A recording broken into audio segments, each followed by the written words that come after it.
Good morning. আমি সুবীর কুমার রায় Chanchal teachers training college থেকে EPC 1 এর অন্তর্গত আজ যে বিষয়টা নিয়ে হাজির হয়েছি ইউনিট 3 রিডিং দ্য টেক্সটের টাইপস অফ টেক্সট। এই দুটি বিষয় ন্যারেটিভ টেক্সট আখ্যানধর্মী পাঠ এন্ড এক্সপোজিটরি টেক্সট ব্যাখ্যাধর্মী পাঠ। তাহলে প্রথমে আসা যাক ন্যারেটিভ টেক্সট আখ্যানধর্মী পাঠ সম্বন্ধে। আখ্যানধর্মী পাঠ বলতে সাধারণত গল্প কথনকে বোঝানো হয়ে থাকে। ঠিক আছে, এই আখ্যানধর্মী পাঠের প্রকৃত বিষয় হলো যে কোনো কাল্পনিক ঘটনা সেটা জানানো।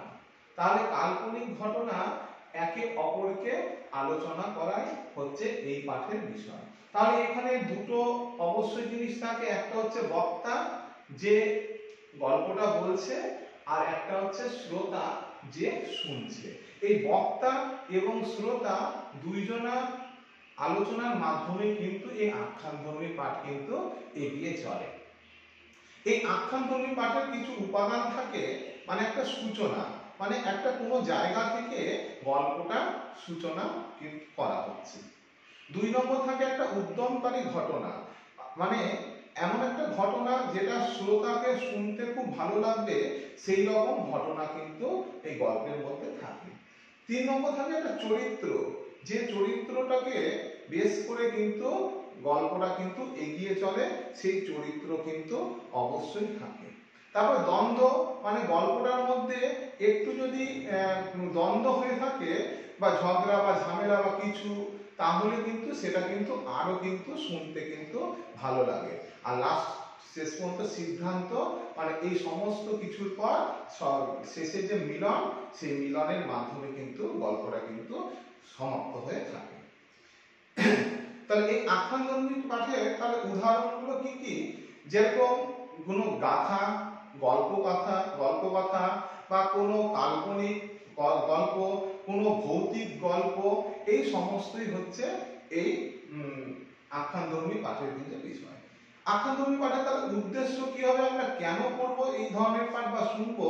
প্রথম উদ্দেশ্য হচ্ছে আনন্দ দান করা, মানে আখ্যানধর্মী পাঠ পড়ে বা শুনে আমরা কিন্তু আনন্দ পেয়ে থাকি।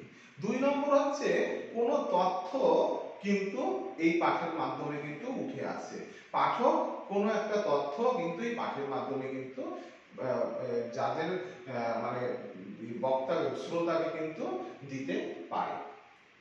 3 নম্বর হচ্ছে এই পাঠ থেকে নতুন অভিজ্ঞতা সঞ্চয় হয়ে থাকে। ঠিক আছে, তো এগুলো হচ্ছে আখ্যানধর্মী পাঠের উদ্দেশ্য। এরপরে আসা যাচ্ছে এক্সপোজিটরি টেক্সট বা ব্যাখ্যাধর্মী পাঠ। এখানে কাল্পনিকের কোনো বিষয় নেই, এখানে সমস্ত কিছু ব্যাখ্যা বিশ্লেষণ করে কিন্তু এই পাঠ কিন্তু আলোচনা করা হয়ে থাকে। ব্যাখ্যা কিন্তু এখানে কিন্তু করতে হবে।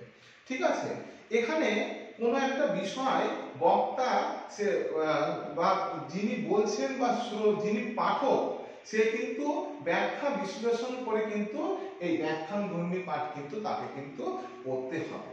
এখানে কোনো যেরকম বিজ্ঞানের কোনো বিষয় বা ঐতিহাসিক কোনো ঘটনা, এইখানে কিন্তু এই ব্যাখ্যাধর্মী পাঠে কিন্তু আমাদের কিন্তু প্রয়োজন হয়ে থাকে। ঠিক আছে, এখানে কিন্তু কাল্পনিকতার কোনো বিষয় নেই, এখানে সমস্ত কিছুই বাস্তবধর্মী। যিনি পাঠ করছেন তিনি তার গ্রহণযোগ্য মনে হলেই কিন্তু তিনি কিন্তু গ্রহণ করবেন। যেরকম আমাদের ভৌগোলিক কোনো বিষয়, ঐতিহাসিক কোনো বিষয় বা বিজ্ঞান ভিত্তিক কোনো বিষয় এই পাঠের কিন্তু আলোচনার বস্তু হয়ে থাকে। ঠিক আছে, এই পাঠ পড়ে পাঠকরা কিভাবে উপকৃত হবে? তো বলা হচ্ছে প্রথমেই হচ্ছে আগ্রহ সৃষ্টি করবে, পাঠ যে পড়ছে, পড়ার যে আগ্রহ, ব্যাখ্যা করে যে পড়ছে সে আগ্রহ সৃষ্টি করা। 2 নম্বর হচ্ছে বিচার বিশ্লেষণ করে যে পড়ছে, সেই বিচার বিশ্লেষণের মাধ্যমে যে তথ্যটা সে আহরণ করছে সেই জন্য সে পড়বে। আত্মপ্রত্যয়ী হয়ে উঠছে, সে সেলফ কনফিডেন্স হয়ে উঠছে এই পাঠের মাধ্যমে, যে সে সত্যি ঘটনাটা সে জানতে পারছে, সেটা সেই সম্পর্কে সে পড়বে। কার্যকারণ সম্পর্ক, কি কাজ, কি ফল হচ্ছে, এই সমস্ত কিছু জানার জন্য কিন্তু সে ব্যাখ্যাধর্মী পাঠ কিন্তু পড়ে থাকবে। ঠিক আছে।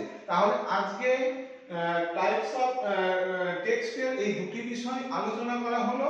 পরের ক্লাসে নতুন কোনো বিষয় নিয়ে আলোচনা করা হবে। Thank you.